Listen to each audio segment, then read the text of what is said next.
Bonjour à toutes et à tous. Je vous souhaite la bienvenue dans Business World, votre nouveau rendez-vous mensuel qui mêle tout à la fois pédagogie, stratégie, décryptage et aiguillage dans un univers économico-financier particulièrement mouvant. Et chaque mois, pour analyser les grandes tendances du monde des affaires et du monde politique, j'aurai le plaisir d'être accompagné par Tom Benoît. Bonjour Tom. Bonjour. Merci beaucoup Tom d'être avec nous. Et pour dire la vérité surtout. On va pas donner de conseils, mais on va dire la vérité et chacun tirera ses conclusions. Exactement. Écoutez, vous êtes là aujourd'hui pour nous dire la vérité sur des sujets particulièrement brûlants. Je pense notamment à la montée des indices aux États-Unis qui atteignent record sur record. Je parle évidemment du Bitcoin, le Bitcoin qui a dépassé, tout le monde le sait, les 100 000 $. Du coup, la question va se poser d'après quid en 2025 du Bitcoin. La crise politique en France, on va revenir peut-être un peu sur l'actualité politique française aujourd'hui. Certains restent de marbre face à la remontée des taux d'intérêt, d'autres s'en inquiètent. Vous nous direz, vous, comment est-ce que... On attend la réunion surtout, donc on va voir en Suisse et à la BCE ce qui va se passer. La BCE qui a augmenté, qui a baissé, la BNS, Banque Nationale Suisse, qui a baissé de 50 points de base. On espère que la BCE ira peut-être pas aussi vite. En tout cas, c'est tout à l'heure à 14h15. Et puis, bien sûr, d'autres questions qui impactent et secouent le monde des affaires. Tom, on va commencer, si vous le voulez bien, par les États-Unis. Les États-Unis où les indices boursiers se sont littéralement envolés en 2024. Le Nasdaq a encore atteint hier un record absolu de 53 ans, le premier de son histoire, les plus de 20 000 points. Est-ce que, selon vous, c'est une situation qui peut durer encore à court et moyen terme ? Alors, c'est une bonne question. Il faut regarder à court, à moyen et long terme. Je fais déjà une digression avant de démarrer, je reviens des Émirats Arabes Unis. J'ai passé une semaine environ entre Dubaï et Abu Dhabi. J'ai eu beaucoup de rendez-vous avec des banquiers. Vous savez que d'ailleurs, les banques à Abu Dhabi sont régies par la charia. Donc les banques sont dépendantes, c'est quand même compliqué pour le crédit parce que vous ne faites pas de crédit quand vous êtes soumis à la charia. Et je disais ça parce que sur la bourse, aux Émirats Arabes Unis, la bourse n'a pas d'importance. Il y a des places financières à Abu Dhabi, il y a une place financière à Dubaï, mais il n'y a pas de problème pour faire entrer des capitaux en dehors de la bourse. Donc déjà, ce que je veux dire aux personnes qui nous écoutent, c'est que vous avez plusieurs mondes. Vous avez les États-Unis qui sont les instigateurs de la bourse. Comme je dis toujours, la bourse est une création américaine. Vous avez l'Europe qui aujourd'hui a une situation des bourses qui vont décrocher. Vous avez des valeurs européennes qui vont décrocher. Il y aura des secteurs, bien sûr, qui vont s'en tirer, probablement l'IA pharmacologique, on y reviendra par la suite. Et puis après, vous avez la Chine et l'Inde. Et ce qu'on appelle les pays émergents, les Émirats Arabes Unis, cette partie-là, le Moyen-Orient, n'a pas misé sur sa bourse, mais a misé sur la bourse indienne. Ça veut dire que c'est la bourse indienne qui va être en quelque sorte le grand centre, le marché de ce secteur-là va être localisé en Inde. Pourquoi ? Parce qu'il y a beaucoup d'Indiens qui sont très riches, la plupart on le dit d'une façon très simple, des gros riches, des plus riches de Dubaï viennent d'Inde. Il y a des Italiens également, et des Américains. Et les Émiratis arrivent ensuite en 3e ou 4e position. Donc déjà, par rapport à ce qu'il faut comprendre à ce niveau-là, c'est que vous avez un secteur qui n'est pas surévalué, une bourse qui n'est pas surévaluée aux États-Unis, c'est pas ce que je suis en train de dire, mais en tout cas qui est déjà au taquet. Voilà. Et de l'autre côté, vous avez des marchés qui sont sous-évalués, mais c'est pas l'Europe qui est sous-évaluée. C'est l'Inde, c'est la Chine, sont des secteurs justement qui sont un peu bridés pour le moment et qui avaient des bourses qui fonctionnaient pas à l'occidental. Mais c'est là que ça vous fait sourire. Mais c'est vraiment là que ça va avancer. Donc en fait, vous nous dites que pour aller chercher du rendement, il faut pas aller chercher du côté des États-Unis ni en Europe, ça c'est sûr pour le coup. Mais en tout cas, pas en Europe. Aux États-Unis, oui, d'une certaine façon, mais moins que beaucoup moins en Europe. Après, ça va être secteur par secteur. On va y revenir plus précisément si vous voulez. Exactement. Donc, du coup, à la force des choses, vous nous dites, OK, le Nasdaq, 20 000 points, plus de 20 000 points, c'est une belle performance. Ça peut durer encore un peu. Mais si on veut aller chercher du rendement en 2025-2026, c'est... Moi, ce qui m'intéresse, je vais vous dire, aux États-Unis, sont les petites sociétés. Ce sont les 1000, 2000 petites sociétés qui sont cotées, dont on n'entendait pas beaucoup parler jusqu'à présent. C'est un peu comme les médias, par exemple. Si vous regardez aujourd'hui, vous avez TF1, France 2, Canal+. Et lorsque ces médias font 500 000 téléspectateurs, ils sont très heureux, c'est pas mal. Et là, aujourd'hui, vous avez des petites chaînes YouTube qui arrivent à faire 100 000, 200 000, 400 000, 500 000, mais qui sont pas encore dans le jeu, qui sont pas prises au sérieux, mais qui le deviennent de plus en plus par la force des choses, parce qu'il y a de l'audience. Et les petites sociétés américaines, qu'est-ce qui va leur arriver avec un programme protectionniste qui va être appliqué par Donald Trump ? Il va se produire que ces sociétés vont rafler des parts de marché absolument phénoménales. Et elles sont cotées. Donc c'est là qu'il va y avoir une explosion, qu'il va y avoir une croissance exponentielle. Vous regardez Tesla après. Tesla qui est la grosse valeur. On n'a jamais eu un homme aussi riche qu'Elon Musk, apparemment, qui a une richesse qui repose beaucoup sur Tesla. C'est un peu comme Bernard Arnault ici, qui a finalement peu de cash, mais dont la fortune dépend essentiellement de LVMH. Si LVMH bat de l'aile, Bernard Arnault bat de l'aile. Voilà, c'est pas du... C'est pas du cash. C'est pas du cash. C'est pas de la trésor. La trésor de LVMH, je veux pas dire de sottise, mais ça doit être quelques dizaines de milliards, hein, peut-être dans la dizaine même. Donc c'est vraiment pas énorme. Et si on se demande sur Tesla, est-ce que ça va continuer à monter alors que c'est déjà très haut ? Bon, il y a un nouveau modèle qui est en train d'arriver. Ils font le pari apparemment d'un modèle à $30 000, si je ne me trompe, ce qui va coller absolument à l'époque, parce que là aussi on est en train de changer de paradigme. Moi je pense qu'on va revenir plus en détail, mais j'essaie quand même d'être assez rapide, assez prompt. Je pense que le vrai luxe est terminé. Et la période du luxe, l'hégémonie du luxe, reposait sur cette ambiguïté formidable qui était que, vous savez, dans le luxe, pour vendre des produits de luxe, il ne faut pas en vendre beaucoup. Sinon, c'est plus du luxe. Et là, vous aviez des valeurs, des sociétés qui faisaient du luxe, qui avaient en quelque sorte répandu un écosystème absolument formidable, qui vendait beaucoup. Il y avait beaucoup de produits, mais les produits restaient toujours très chers. Et là, on commence à découvrir l'envers de la farce, si vous voulez, d'une part. Et après, il y a d'autres questions. Ce qui va sauver temporairement le luxe, par contre, de la vraie dégringolade, c'est la relance chinoise. Et aussi la relance américaine. On y reviendra sur notre actualité sur le point international. On y reviendra. Mais donc, sur Tesla, vous allez avoir quand même des valeurs comme ça qui vont, même si elles sont déjà au taquet en ce moment, qui vont continuer quand même à se porter, selon moi, plutôt correctement. Elon Musk a dit, effectivement, comme vous l'avez précisé, qu'il va lancer très certainement un modèle à $30 000, mais au-delà de ça, c'est plutôt dans les niveaux de marge qu'il va essayer de continuer à performer. Et ils ne dépendent pas des aides américaines de l'État qui va supprimer lui-même apparemment d'ailleurs, pour être rentable sur l'électrique, alors que Ford et General Motors dépendent massivement des aides de l'État américain pour les voitures électriques. On suivra tout ça avec attention, donc je retiens bien, sur le marché américain, les petites et moyennes capitalisations, donc c'est le Russell 2000, l'indice dont vous nous parlez de Tesla. Il y a un autre actif qui a super bien marché ces derniers temps, c'est le Bitcoin, évidemment, $100 000 atteint la semaine dernière. Est-ce que vous pensez que la phase d'euphorie est terminée, que maintenant on va latéraliser autour de ces 100 000 ? Non, moi je pense que ça va monter, je pense que le Bitcoin va être... mais il y a de la volatilité, il peut être à $70 000 en décembre 2025, ça ne relève pas de l'impossible, mais je tablerai plutôt sur un 130 ou $140 000 d'ici à décembre 2025. Goldman Sachs nous dit que l'or sera à $3 000 en décembre 2025. Donald Trump déclarait que le Bitcoin serait à $150 000, je crois, l'année prochaine. Généralement, les déclarations de Donald Trump ne sont pas faites à la légère.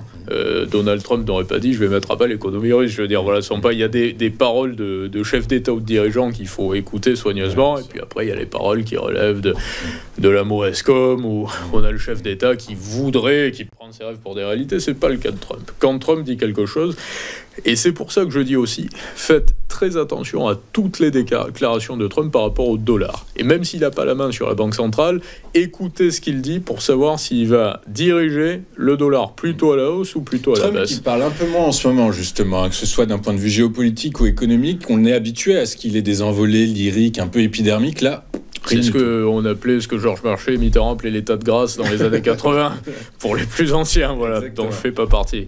Ouais. Mais donc, par rapport au Bitcoin, ce qui va m'intéresser beaucoup, moi, c'est tous les produits qui vont être, tous les AMC notamment, qui vont être élaborés. Vous allez avoir au Moyen-Orient, notamment, j'en parlais avec un structureur, un broker, vous allez avoir énormément de produits financiers qui vont se greffer à la tendance Bitcoin avec des assurances à la baisse au cas où, mais pour vraiment institutionnaliser tout ça et surfer sur cette vague.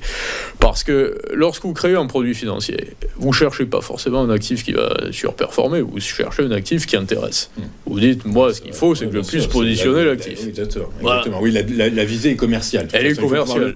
C'est pour ça qu'il faut faire attention, d'ailleurs, avec les produits structurés, parce que quand vous allez sur des produits financiers, généralement. Vous avez des conseillers en gestion de patrimoine, contre lesquels je n'ai rien, hein, parce qu'il y en a qui font très bien leur travail, mais qui vous proposent un produit qu'ils ont en catalogue, et ce qui leur rapporte, c'est quand même de vous positionner le produit. Et ce qui rapporte, c'est que vous ayez le produit du structureur. Donc vous avez un intermédiaire. C'est un peu comme avec une agence immobilière. Si vous partez à Dubaï, par exemple, vous ne connaissez pas Dubaï ou très peu, vous voulez acheter à Dubaï, vous arrivez, vous vous dites, je vais voir un agent immobilier, qu'est-ce qu'il va me proposer? Il va me proposer ce qu'il a en catalogue. Par contre, si vous prenez un guide, vous le payez, vous lui dites, tu me fais faire le tour de toute la ville, et tu m'expliques ce qui est intéressant et ce qui ne l'est pas. Il va passer à Marina del Rey. Je vous dis là, ça c'est très bien d'être dans cet immeuble. Vous regardez les annonces et vous voyez ce qu'il y a dans cet immeuble. Et vous allez à Trade Center et vous comparez. Et lui n'a pas d'intérêt à vous vendre quelque chose. Donc c'est pour ça que je dis qu'il y a... Ce que vous voulez dire, c'est qu'il y a peut-être un petit peu, comment on pourrait dire, pas un délit d'initié, mais en tout cas des intérêts croisés. C'est le mot juste, voilà. Il y a des intérêts croisés, c'est un délit d'initié tacite, mais officiel. Donc par rapport à Bitcoin, ce qui va être intéressant sont tous les produits justement qui vont se greffer sur Bitcoin. Vous savez que l'ETF Bitcoin, j'ai fait un tweet à ce propos assez récemment, il y a beaucoup de personnes d'ailleurs qui ont dit « Ouais, non, mais il a dit quelques années, il n'y a pas quelques années. » Si, il y a quelques années. Il y avait des ETF, mais qui étaient des ETF réservés à des professionnels sur le Bitcoin. Je sais évidemment qu'il n'y a même pas une année qu'il y a un ETF sur le Bitcoin. C'est début 2024. Voilà. Et cet ETF, et plus largement, si on parle du marché des ETF aujourd'hui, sur le Bitcoin, représente un bon tiers, selon mes calculs, un gros tiers de la market cap des ETF or. Donc ça veut dire que c'est gigantesque. Les ETF or, ça fait 20 ans que ça existe, 30 ans. Et vous avez un métal qui a des milliers d'années d'histoire. Là, vous avez 15 ans de Bitcoin, 5 ans où ça a marché très fort, une année où il y a un vrai ETF, vous avez déjà un tiers de la market cap or. Donc il y a un engouement phénoménal sur le Bitcoin. Les grandes questions qui vont se poser, c'est il va être officialisé comme actif, ça c'est évident. Jérôme Powell qui a dit c'est un concurrent pour l'or et pas vraiment pour le dollar. Donc qu'est-ce que ça veut dire? Ça veut dire qu'une fois de plus, vous avez quand même les poids lourds du système financier qui vous disent bon, c'est du sérieux, Bitcoin, on va pas vous enlever de la bouche. C'est sûr, c'est sérieux. Après, c'est beaucoup dans sa, dans sa définition. Mais ce qui va se passer, c'est qu'aujourd'hui, et moi j'ai une société de conseil, on me demande régulièrement des conseils justement, donc j'entrerai pas, c'est le principe, dans les détails. Et il y en a que je n'apporte pas parce que j'en ai pas la qualité, la vocation, mais j'entends des choses ci et là, et je vois beaucoup de personnes qui cherchent à faire passer des paiements qu'ils ne peuvent pas faire passer parce que ce qu'on appelle la trad-fi, justement, la finance traditionnelle. Et qu'est-ce qu'ils font? Ils vont vers les stablecoins, les USDT, justement, ces crypto-actifs qui sont la porte d'entrée entre la crypto-monnaie et la monnaie traditionnelle, le système financier traditionnel. C'est ça, vous voulez dire que les cryptos, et du coup, par faire des choses... Parce que c'est adossé à la monnaie. Le stablecoin est adossé au dollar, en l'occurrence, pour l'USDT en tout cas. Et vous en avez qui sont adossés à l'euro. Mais Bitcoin a un rôle majeur là-dedans. Pourquoi aussi? Parce que Bitcoin peut être un collatéral de première catégorie des crypto-actifs. Ça veut dire que si je vous dis on va faire un petit transfert là, au NAD de l'USDT, de l'autre côté, si vous avez besoin d'une crypto-monnaie comme collatéral, qu'est-ce que vous mettez? Ce que les crypto-fans appellent des shitcoins ou du Bitcoin. Vous mettez du Bitcoin, parce que c'est quand même beaucoup plus sûr. Donc Bitcoin va devenir ce point central, un peu ce que le dollar était aux monnaies, mais la crypto-monnaie, des crypto-monnaies... Des talons, en fait, en quelque sorte. Des talons, effectivement, de point central de l'économie de demain. De l'économie, en tout cas, qui va être parallèle pour le moment, mais qui va être in-out, mais de la crypto-économie. Ok, très clair. Écoutez, on va suivre ça avec attention. Donc du coup, à force des choses, pour résumer, vous nous dites que potentiellement les 100 000 $, c'est une première étape vers les 130, les 150. Ah oui. On verra, mais en tout cas, voilà, c'est la tendance haussière n'est pas l'euphorie, et l'euphorie n'est pas finie. En tout cas, ne s'est pas estompée autour du Bitcoin. Les questionnements qui vont se poser après, par contre, voilà, il y a beaucoup de personnes sur la nature, sur la nature, mais surtout au niveau par rapport à la volatilité. Lorsqu'il va y avoir ce que je disais précédemment, et peu de personnes en parlent aujourd'hui, ça sert quand même beaucoup à faire passer des paiements. La réalité, parce que vous avez les fans qui ont 5 000 $ de Bitcoin sur leur clé Ledger ou sur une plateforme, sur leur wallet, et puis après de l'autre côté vous avez tous ceux qui travaillent pour le Bitcoin dans l'industrie du Bitcoin, qui ont des sociétés de mining et tout, mais à très grande échelle, des sociétés comme MicroStrategy aujourd'hui qui sont des poids lourds, hein. Et puis après, vous avez des gens qui ne savent pas exactement ce que c'est, qui arrivent au milieu du jeu et qui se disent, bon, c'est un actif. Spéculatif un peu, mais c'est un actif. Mais il y a une génération de personnes comme ça, un peu, qui a été un peu crédule, qui va d'un coup comprendre qu'en réalité, ça sert beaucoup à faire passer des paiements. Donc si ça sert beaucoup à faire passer des paiements, c'est déjà un peu moins un actif, c'est pas une valeur refuge, c'est une monnaie parallèle. Exactement, c'est effectivement le sens qu'est en train de trouver Bitcoin. On va marquer une première pause dans votre émission, Tom. Bon, c'est la vôtre aussi. C'est vous la star. Et on se retrouve dans un instant pour parler de l'actualité française, un peu sous le prisme de la politique, puisque vous le savez, Emmanuel Macron doit nommer son Premier ministre aujourd'hui, mais surtout au-delà de ça, on va se poser la question de savoir si la censure du gouvernement Barnier va avoir un impact sur l'économie française, d'autant plus que ça va faire presque un semestre entier que la France n'a pas de gouvernement. Absolument. On voit ça dans un instant, à tout de suite. Alors, qui veut parler aujourd'hui ? Oui, Jean ? Moi, j'ai investi tout mon bonus de fin d'année dans des actions parce que le logo était sympa. Moi, j'ai suivi les conseils de l'influenceur millionnaire InOneClick et ils m'ont juste envoyé ça. J'ai pris des actions GameFlop et on m'a dit que ça allait remonter. Vous connaissez ? Moi, grâce à IG, j'ai accès à des analyses et des outils super performants. Du coup, ça m'aide à prendre les bonnes décisions. Grâce à IG, tout le monde peut investir sur les marchés. Même Jean. En plus, moi, j'adore les logos rouges.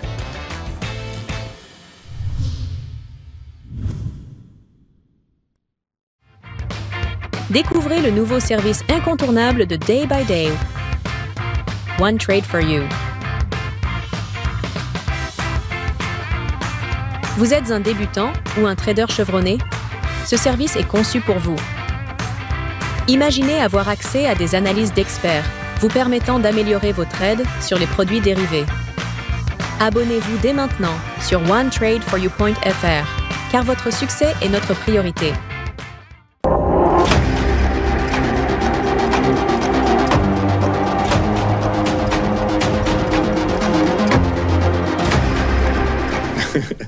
Nous sommes de retour en direct dans cette édition Business World, votre nouveau rendez-vous mensuel dans lequel on vous dit la vérité autour des principaux thèmes économico-financiers. Juste avant de rebondir sur l'actualité politique et économique française, on va réaborder très rapidement le thème des ETF. On en parlait à l'instant avec Tom Benoît des ETF, notamment Bitcoin, Spot Bitcoin. Et on remarque qu'il y a un vrai engouement autour des ETF dans le monde. Ils atteignent les niveaux de collecte sont records actuellement. Tom, est-ce que il y a des thématiques ou des secteurs qu'il faut jouer particulièrement actuellement avec les ETF ? Alors déjà, en effet, c'est un sujet intéressant parce que on remarque aujourd'hui que la clientèle qui se porte vers les ETF s'y dirige pour des raisons qui sont les raisons qui jusqu'à présent les faisaient s'en éloigner. C'est-à-dire que c'est assez général. Et c'est vraiment immatériel. Là, on est sur quelque chose de global. Après, il y a différentes catégories d'ETF. Il y a des ETF sectoriels, on peut aller... Mais si on parle d'ETF, pas vraiment sur de l'obligataire, des ETF sur des actions. Parce qu'après, c'est déjà différent. Quand vous voyez des ETF avec des noms comme OAT ou on y va pas, T-Bills, on prend action, c'est pas ça surtout, c'est que vous êtes sur un autre territoire vraiment. Vous êtes sur une autre catégorie, mais on parle plus du même sujet. En gros, là, vous êtes sur l'ETF obligataire, donc sur de la dette, c'est-à-dire OAT, les obligations françaises. Et sur les actions, il y a des choses à dire. Parce que si vous pensez par exemple que le luxe ne va pas fonctionner assez généralement durant les années qui viennent. Ce qui est mon avis. Moi, personnellement, ce que vous avez dit, je ne vais pas sur le luxe en ce moment pour différentes raisons. Je ne vais pas prendre un ETF sur le luxe puisque je sais que ça ne va pas marcher. Si je pense, par contre, ce qui est mon avis, pour rester concret, je ne prends pas des exemples farfelus, justement, que la pharmacologie va exploser. Définissez-nous la pharmacologie. Aujourd'hui, il y a du diabète, il y a de l'obésité, il y a des cancers, il y a des maladies à tour de bras, des maladies inflammatoires. Ça, c'est traité de plus en plus. Les gouvernements sont assez camarades, si je puis dire, avec les laboratoires. C'est de notoriété publique. Voilà, c'est de notoriété publique. Il y a beaucoup de lobbying, donc... S'il y a une bonne idée, si on trouve un bon traitement, si Novo Nordisk ou son concurrent américain, ils explosent, ou les deux trouvent quelque chose de pas mal et qu'ils le mettent sur le marché, il y aura les fonds derrière. La clientèle sera là. Et elle pourra payer. Même si ce n'est pas elle qui paye directement, mais ce sont les États qui payent. Si vous pensez que ce secteur va exploser, mais que vous ne savez pas exactement finalement si la découverte va se porter sur le diabète ou sur le cancer, vous ne savez pas vraiment si vous allez sur la société justement comme Novo Nordisk, qui est plutôt dans l'insuline, donc pour le diabète, ou sur une société qui va travailler plutôt dans la cancérologie, dans l'oncologie. Donc vous dites, je prends un ETF sur ces valeurs-là, sur ce secteur. Un ETF, pour qu'on le rappelle à nos téléspectateurs, c'est un produit financier qui regroupe plusieurs actions d'un secteur d'activité. Exactement, c'est un produit dérivé en tout cas, ou sur une action, c'est un produit, les ETF sectoriels sur plusieurs secteurs, vous pouvez avoir un ETF sur une valeur, voilà, vous avez souvent des valeurs justement qui ont des tendances assez antagoniques, c'est le problème. Et c'est d'ailleurs le problème souvent des amateurs qui se dirigent là-dessus en se disant, bon, ça va, je prends pas trop de risques, même finalement, qui sont sur des valeurs qui vont être, vous avez toujours un gros point noir au milieu, même quand vous avez quelque chose de pas mal, vous avez un point noir à côté.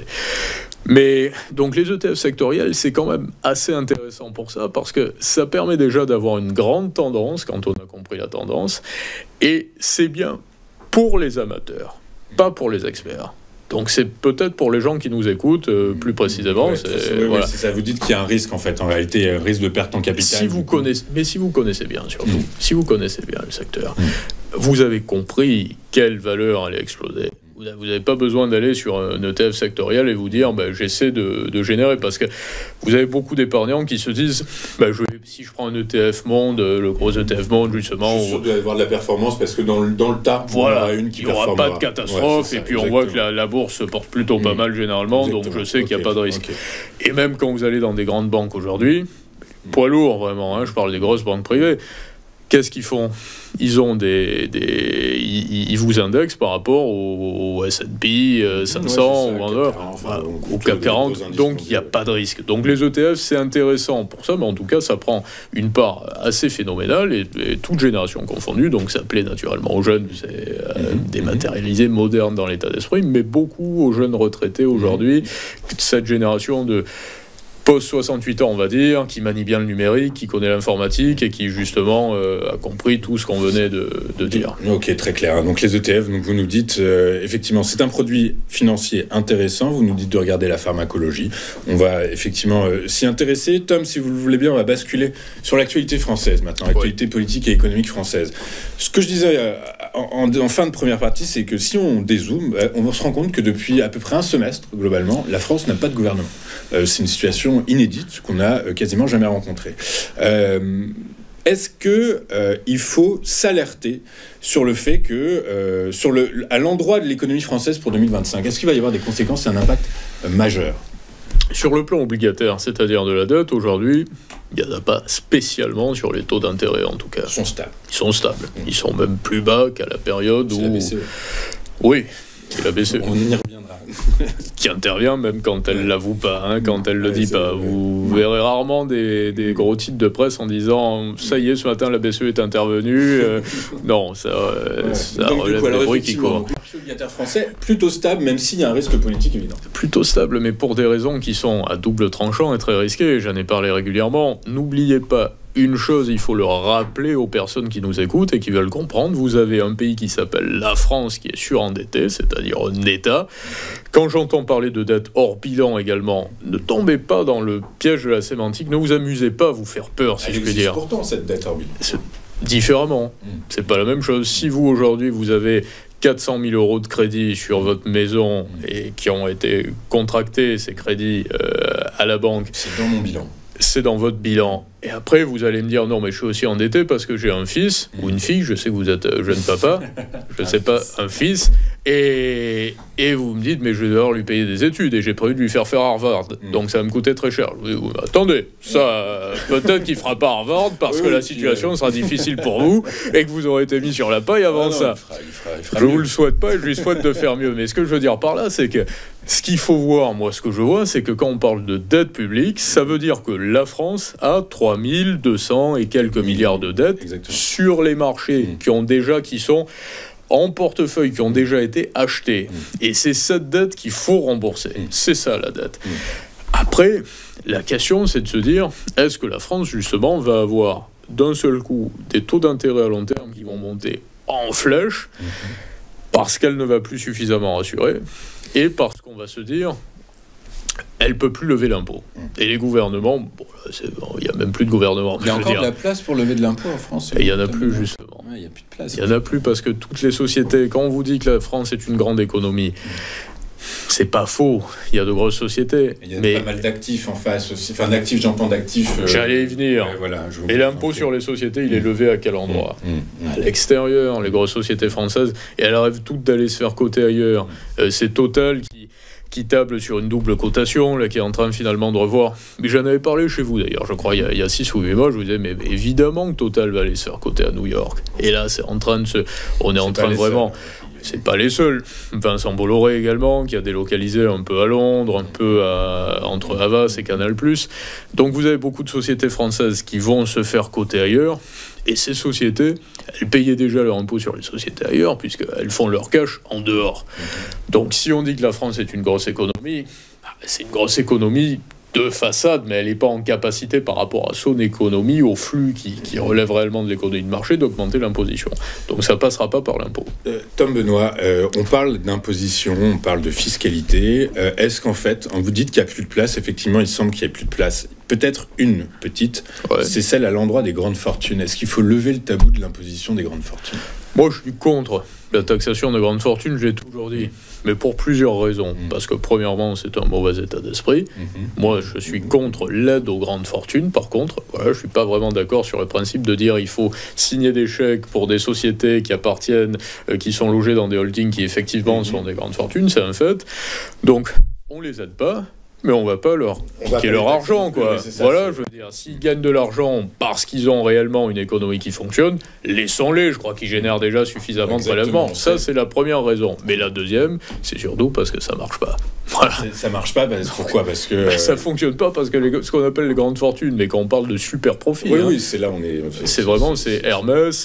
LVMH, Total, et il n'y en a pas beaucoup. Ils ont déjà des armées de fiscalistes qui leur permettent d'échapper très allègrement à l'impôt. Et si vous instaurez un impôt sur les grandes fortunes, ils ont tous les moyens de le contourner. Il faut être quand même assez concret, et après assez... On est en jeu... Il faut être pragmatique. Voilà, pragmatique. On est en jeu ouvert aujourd'hui. C'était justement l'ambition de tous les européistes qui voulaient la libre circulation des capitaux, et puis après de tous les mondialistes qui ont aimé la mondialisation triomphante. J'ai envie de dire... La mondialisation a triomphé, là on est en train un peu d'en payer le prix parce qu'elle est quand même beaucoup plus mortifère.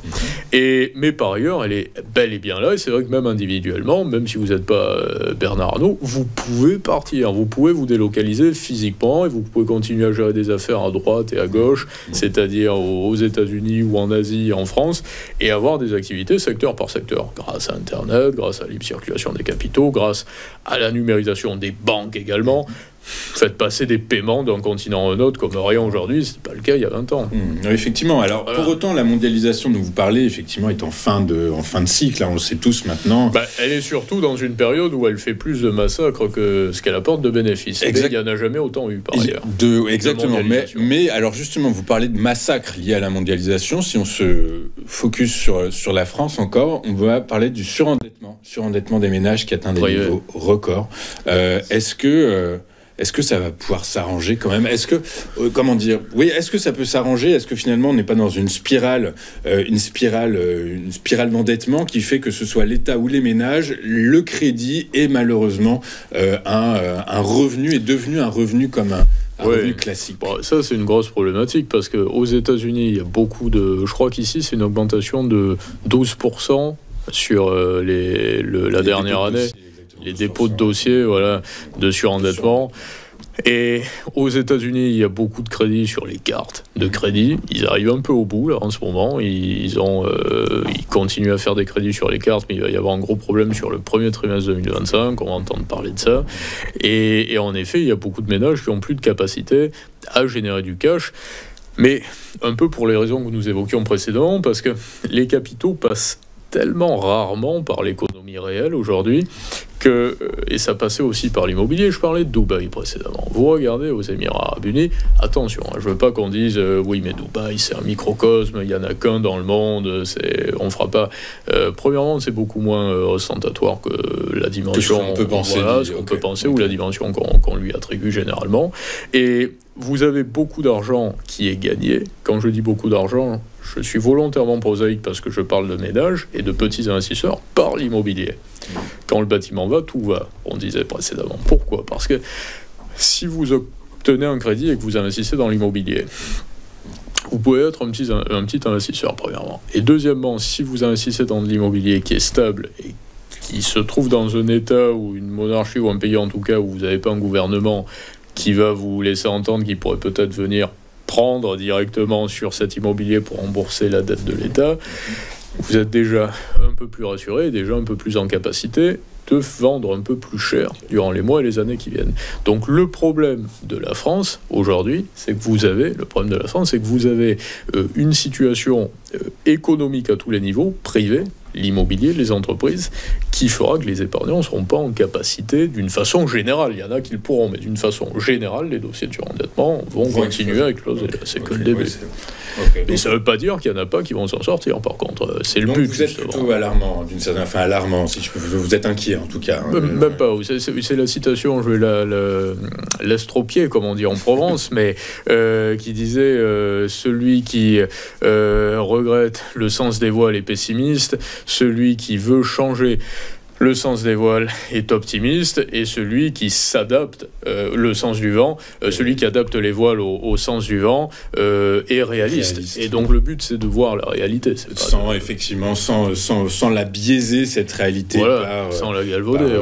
Par des modèles subjectifs. Tom, on va marquer une deuxième page. Je vous en prie. On va marquer une deuxième pause, juste avant d'aborder l'actualité internationale, cette fois-ci, notamment le plan de relance chinois, ça dit qu'il commence à être connu. Inévitablement, ça va être la dévaluation du yuan que les autorités locales vont mettre en place. C'est la seule probable solution qu'ils avaient face au risque Trump. On voit ça dans un instant. Absolument. Okay. Alors, qui veut parler aujourd'hui ? Oui, Jean ? Moi, j'ai investi tout mon bonus de fin d'année dans des actions parce que le logo était sympa. Moi, j'ai suivi les conseils de l'influenceur millionnaire InOneClick et ils m'ont juste envoyé ça.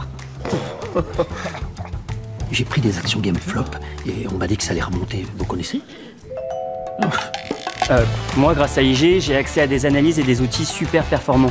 Du coup, ça m'aide à prendre les bonnes décisions. Grâce à IG, tout le monde peut investir sur les marchés. Même Jean. En plus, moi, j'adore les logos rouges.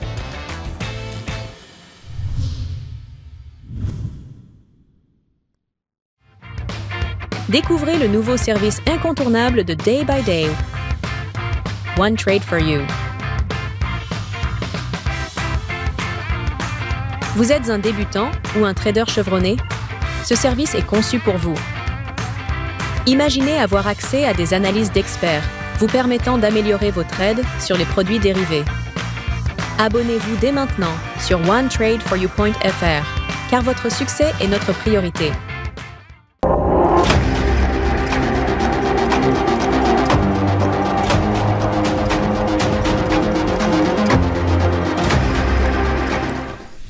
Nous sommes de retour en direct dans votre nouveau rendez-vous mensuel Business World avec Tom Benoît. Tom Benoît qui est là pour nous dire la vérité à l'endroit de l'actualité économico-financière. À l'international, cette actualité, c'est le plan de relance chinois qui commence à être connu, à être dévoilé par les autorités locales. Inévitablement, c'est la monnaie qui va jouer d'armes contre les tarifs douaniers de Donald Trump. Quelles conséquences ça peut avoir, cette dévaluation du yuan, sur la concurrence mondiale et sur les économies occidentales en particulier? Bon, déjà, ça, c'est un sujet primordial, en effet. Ce qu'on voit, c'est que les Chinois vont vouloir rester dans la course au niveau commerce, en tant que commerçants, qui vont vouloir soutenir l'économie intérieure, qui a quand même et fait l'objet, on va dire, de préoccupations pour la population. Donc il y a aussi un gouvernement, malgré tout, ça c'est un petit peu nouveau en Chine, qui se préoccupe en quelque sorte d'une forme d'équilibre de vie aussi. Ça c'est assez nouveau. Jusqu'à présent, c'était on y va, faites ce que je dis et il faut avancer, on réfléchira plus tard à ce que ça peut nous apporter. Là, il y a un petit peu une accalmie, on va dire, une période où on se préoccupe de l'équilibre, et notamment sur l'immobilier, puis il y a eu Evergrande l'année passée, donc ça... Et le plan de relance porte beaucoup sur l'immobilier, d'ailleurs. La première partie, le premier pan de ce plan de relance, c'est effectivement essayer que le marché immobilier chinois ne s'effondre pas. Qui représente une grande part du PIB aussi. Et qui a induit des doutes, je crois. À peu près, c'est un tiers, à peu près, c'est gigantesque. Mais surtout, comme le marché immobilier allait mal, ça induit le doute dans les ménages, dans la tête des ménages chinois qui épargnent maintenant. De l'autre côté, vous avez un Donald Trump qui ne pourra pas se permettre d'avoir un dollar faible, à mon avis.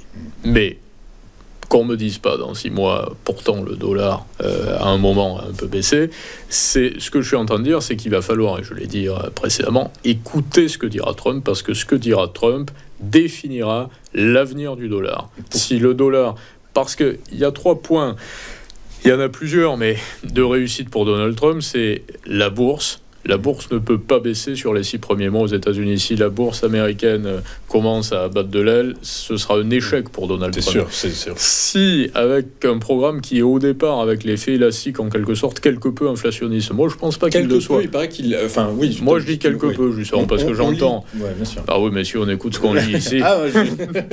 Non, mais allez-y. Si, non, mais je plaisante, effectivement. Voilà. En tout cas, il sera inflationniste. Beaucoup, voilà. peu. Mais effectivement, j'ai beaucoup lu et entendu ici des personnes nous dire paradant sur des plateaux, le programme de Trump va être inflationniste. Si en étant protectionniste, en favorisant les économies locales, c'est-à-dire, comme je le disais, toutes les petites sociétés cotées également, vous êtes à long terme inflationniste, alors ça veut dire que moi je comprends absolument rien à l'économie et à la finance. Par contre, il peut y avoir une petite piqûre effectivement sur les premiers mois. Et comme, étant donné qu'il va y avoir ce pic légèrement inflationniste, il ne faut pas que le dollar soit trop faible. Donc ça veut dire que Trump va quand même porter une attention à ce que le dollar soit maintenu et reste à un certain niveau. Donc voilà ce qui va se passer entre Chine et États-Unis, et du point de vue monétaire. Et ce qui est intéressant ensuite, c'est la déclaration de Trump. Je parle beaucoup de Trump, même si vous me posiez une question sur la Chine, mais parce que c'est vraiment c'est lié. Voilà, c'est une réponse à l'attaque de Donald Trump sur Taïwan. Et Donald Trump également qui dit je somme les pays des BRICS de ne pas créer de monnaie qui puisse déstabiliser le dollar. Et pourtant, moi, je pense que tous les pays des BRICS vont se servir tôt ou tard d'un yuan numérique commun en attendant de créer une monnaie. Parce que ça, on en reparlera dans une autre émission, parce que c'est un grand sujet, mais je veux dire, je ne pense pas qu'ils puissent créer leur monnaie là, dans un avenir relativement proche, parce que c'est très compliqué, c'est surtout créer un nouveau système monétaire. Mais par contre, créer déjà une monnaie commune qui soit une unité de compte, qui ne soit pas en circulation, parce qu'il y a aussi, je parlais des Émirats précédemment, aux Émirats Arabes Unis, vous avez l'AED, l'IRHAM des Émirats Arabes Unis, qui est arrimé au dollar. Et les Émirats Arabes Unis font partie des BRICS. Donc il va y avoir des sujets à ce niveau-là également. Ils ne sont pas les seuls parmi les BRICS. Voilà, l'Arabie Saoudite qui a fait passer... La tentation américaine existe encore beaucoup quand même. Exactement. C'est surtout que pour le moment, c'est plus que la tentation, c'est qu'ils sont... Vous avez Trump qui va installer une Trump Tower d'ailleurs à Dubaï, c'est vrai, l'année prochaine. Ouais. Il s'est associé à des Saoudiens d'ailleurs pour bâtir cette tour. Et vous regardez l'Arabie Saoudite, pétrodollar, tout ça, les accords qui ont été un peu remis en question l'année passée, des premiers paiements sur des matières premières énergétiques qui ont été faits en yuan, ce qui n'avait jamais été fait, c'était en dollars jusqu'à présent. Ça veut dire que d'un côté, les Chinois vont s'imposer en tant que patrons, donc eux aussi, il ne faut pas qu'ils aient une monnaie trop faible, les Chinois. S'ils veulent être respectés par l'Indonésie notamment, il ne faut pas qu'ils aient une monnaie trop faible. Et de l'autre côté, vous avez un Trump qui va vouloir quand même négocier. C'est un négociateur avec l'Arabie Saoudite, avec les Émirats, avec certains pays des BRICS, pour pas qu'ils partent trop vers la Chine. Effectivement, vous avez raison. Il y a un niveau. Les financiers ont déterminé un niveau en dessous duquel le yuan ne doit pas tomber. C'est 7,5 yuan pour un dollar. Du coup, effectivement, il y a des seuils comme ça à respecter. Tom, il y a un secteur en Europe qui souffre énormément actuellement, c'est le secteur de l'automobile. Le secteur automobile européen attaqué de toutes parts par les constructeurs américains, par les constructeurs chinois. Si on reste sur cette actualité chinoise, comment est-ce que vous voyez l'évolution du secteur automobile européen ? Il y a plusieurs secteurs dans un même domaine. Il y a les équipementiers, il y a les constructeurs. Évidemment que si on parle de la voiture électrique, BYD et Tesla sont davantage aux premières loges que Mercedes et BMW ou Stellantis pour le moment. Bon, Stellantis, il y a d'autres problèmes en plus aujourd'hui. De moteur, Voilà, et d'organisation aussi à l'intérieur du groupe. C'est ce sujet, je suis une digression, mais c'est le constructeur automobile français qui a rencontré le plus de difficultés depuis toujours avec son moteur PureTech. Oui, absolument. Qu'il y a pas... Et puis après, mais même chez les Allemands, vous avez, même chez Mercedes et BMW, il y a beaucoup de moteurs depuis des années, ça fait une quinzaine d'années, qui proviennent de Stellantis ou de Renault. Sur les CLA, les Classe A, les 1,8 litre, vous avez des moteurs de Renault. Et chez BMW, vous avez des moteurs Peugeot. Moi, j'ai toujours été passionné d'automobile et j'ai eu des Mercedes de collection dans les années 70. On n'aurait pas imaginé Mercedes avoir un moteur Renault ou BMW Peugeot. C'est possible. Et donc, vous avez les équipementiers également. Et les équipementiers, eux, sont très intéressants parce que ce sont des valeurs qu'on connaît un peu moins, mais ça va être des valeurs qui vont être au centre du jeu durant les temps qui viennent. Ceux qui habillent les voitures, ceux qui équipent les voitures, ceux qui font exactement, qui font les tableaux de bord, par exemple. Et là, on voit bien que les valeurs européennes, ça a plutôt tendance vraiment à s'effondrer. Là, c'est un horizon assez définitif. Et du côté américain, s'il y a des droits de douane, ça va les favoriser. Et les valeurs européennes, par ailleurs, qui sont déjà installées, qui ont des usines aux États-Unis, c'est pas mauvais pour elles. Ou au Maroc, d'ailleurs. Parce qu'au Maroc, il y a une convention entre les États-Unis et le Maroc. Donc, il n'y aura pas de droit de douane. Donc c'est pas si terrible que ça. L'avenir n'est pas si sombre que ça pour les constructeurs. Pas pour tous. Il y en a pour lesquels ça va exploser. Oui, mais pas européens. Pas européens. Évidemment, pour les Chinois, pour les Américains. Les Européens, il peut y avoir de bonnes surprises. Après, je ne sais pas, ça va être au cas par cas. Mais là, je ne la vois pas pour le moment. Voilà, je veux dire, on peut pas... là, évidemment, que sur BMW, Mercedes, Stellantis, c'est très négatif. L'horizon est très négatif. Surtout que les stocks sont pleins. Ils ont produit beaucoup. Ils vendent plus, c'est sûr. Du coup, à force des choses. Ils ont du cash, par contre. Les réserves de cash de Stellantis sont importantes, sont importantes après. Qu'est-ce qu'il vaut mieux avoir, un gros carnet de commandes ou beaucoup de cash ? Moi, à mon avis, un gros carnet de commandes. Vaut mieux être rassuré sur le futur plutôt que sur le présent, en règle générale. Dernière question, Tom. À propos de la BCE qui va rendre tout à l'heure à 14h15 sa décision de politique monétaire. Les marchés anticipent 25 points de base de baisse. Au-delà de cet aspect monétaire qui est là pour soutenir une économie morose qui déraille un peu, est-ce qu'on peut dire, est-ce qu'on peut se l'avouer maintenant que la BCE soutient très clairement le marché obligataire français du fait que les taux n'évoluent pas à la hausse alors que le risque politique est très présent, le risque économique aussi. Cette stabilité provient d'où ? Je crois qu'au bout d'un moment, on va se demander si la BCE est vraiment une banque centrale, finalement. Ou la banque centrale française. Voilà, et surtout si elle est une organisation politique. Parce que là, on devient vraiment, ça devient un gouvernement monétaire, en quelque sorte, qui nous dit, on sait très bien qu'il ne faut pas, mais c'est une période de crise. Et comme c'est tout le temps une période de crise, et qu'on entend ça depuis des années, là, on s'enferme dans un cercle assez infernal. J'avais dit que l'euro se porterait mal tôt ou tard à la période que l'on entame, et pour les raisons que je présageais qui se sont avérées être exactes. Ça va se poursuivre et je vois aucune chance, là, réellement, aucune possibilité pour que l'euro ait un avenir glorieux. Parce qu'il y a un numérus de problématiques. L'industrie en Allemagne, qui pourra pas relancer justement par la crise industrielle qui va mettre des années à crise industrielle, économique, politique. L'Allemagne, c'est difficile. Surtout que l'industrie change le visage aussi. Ça se fait plus de la même façon. Les savoir-faire sont plus les mêmes. Ils étaient très doués sur la machine-outil, sur l'automobile. Ils étaient très tournés à l'export. On ne va pas compter là-dessus. Ce qui va soutenir un peu la zone, c'est plus l'Italie, justement. Parce que l'Italie, j'en parle régulièrement en ce moment, est en train de reprendre. Et j'en entends peu parler ailleurs par contre, mais c'est vraiment l'un des points centraux, est en train de reprendre tout le marché du luxe.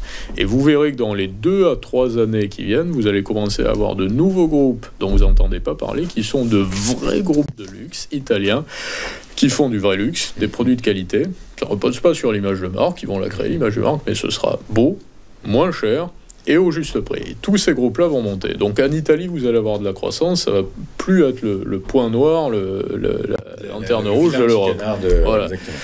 Mais pour la France, oui, ça va être compliqué. La BCE, oui, soutiendra. Tom, on arrive à la fin de notre émission. Une dernière question, comme ça la boucle est bouclée. Oui. Vous nous avez parlé ETF, vous nous avez parlé luxe. Est-ce que, si on rebondit sur cette question des ETF, la pharmacologie, ok, et le luxe italien, pareil.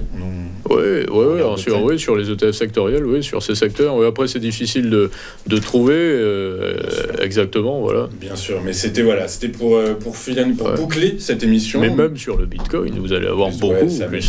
C'est sûr, le Bitcoin. Bitcoin qui, pour l'instant, les ETF spot ne sont pas autorisés en Europe, enfin ailleurs qu'aux États-Unis, donc on verra tout ça. Mais évidemment qu'il y a des leviers un peu partout. Il faut savoir les identifier. Pour ça, ça viendra vite, va. Exactement. Merci beaucoup, Tom. Merci à vous. Nous, Tom Benoît, vous êtes économiste, essayiste, rédacteur en chef du magazine Géostratégie Magazine, qu'on peut trouver sur Internet. Absolument, je crois. Exactement. Écoutez, merci pour tout. C'était Business World, notre nouveau rendez-vous. On se revoit le mois prochain. On se revoit le mois prochain avec plaisir. Merci beaucoup, Tom. Merci à tous et merci à vous. Merci, au revoir.